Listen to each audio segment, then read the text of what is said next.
આ હાથ મારો છે, હું હાથ નથી. આ પગ મારા છે, પણ હું પગ નથી. આ ધડ મારું છે, પણ હું ધડ નથી. મસ્તક મારું છે, પણ હું મસ્તક નથી.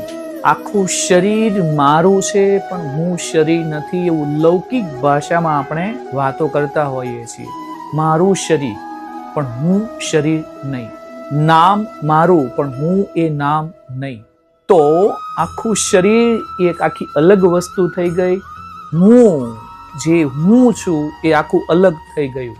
સંસાર ચક્રની અંદર આપણું શરીર જે છે અને આપણા શરીર સાથેનો જેટલો પણ રિશ્તો, નાતો, સંબંધો, વ્યવહાર અને કારોબાર જે છે એ માત્ર શરીર પૂરતું સીમિત છે.